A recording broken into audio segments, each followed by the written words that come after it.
This is an ACT Level 2 problem, number 10 in this playlist, and we just have a simple math problem. Square root of 2 plus square root of 8 plus square root of 18. Now I'm going to show you two ways to work this, the by hand way, and then I'm going to show you how to do it on a calculator. Alright, before you can combine square roots, you have to have matching radicands. The radicand is the number under the radical sign.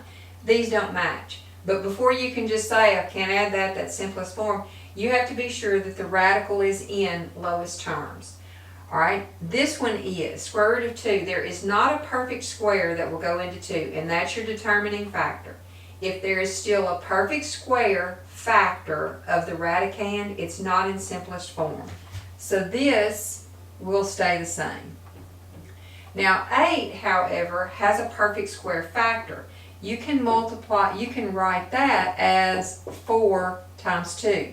Why did I pick 4? Because 4 is a perfect square. Alright, now let's come down here for 18. Are there any perfect squares that will go into 18? 9 will. So I'm going to rewrite this as 9 times 2. Why would you not write it as 3 times 6? 3 times 6 is 18.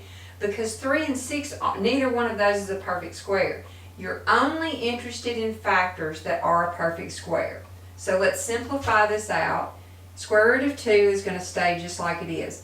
Now 4, when I take the square root of it, it gets to come out from under the radical. So the square root of 4 is 2, and then this square root of 2 has to stay under there. Down here I'm going to do the same thing with 9. The square root of 9 is 3, and the 2 gets to stay under there. Now you see my radicands all match. So you add these just like you're adding variable terms. You don't change the radicand. You just change the factor that's in front of it. This is actually understood to be 1. So you have 1 plus 2, which is 3, plus 3, which is 6, onto the square root of 2. Now let's look at how to do this on a calculator. Here's where your calculator choice becomes pretty important. This calculator will not do this problem and give you an answer in square root form, in exact form. It's going to give you a decimal. It does not have what they call math print. So this one is pretty much useless for this problem. Now, this one is going to really help you out. This calculator has a capability called math print, and it will show you the answer with the radical sign in it. That's called exact form. So let's look at how to enter it. We want a square root. That is this little blue symbol right here above the x squared button.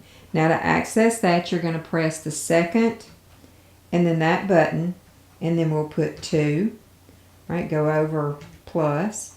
We need square root of 8, so we're going to do second square root 8 over plus second square root 18. That's our problem. We hit enter, and there's our answer, 6 square root of 2. So calculator choice is going to be very important, but even more important than that is knowing what your calculator can and cannot do. So if you want to be notified the next time I put up an ACT video, just click that subscribe button, and I will see you back here shortly.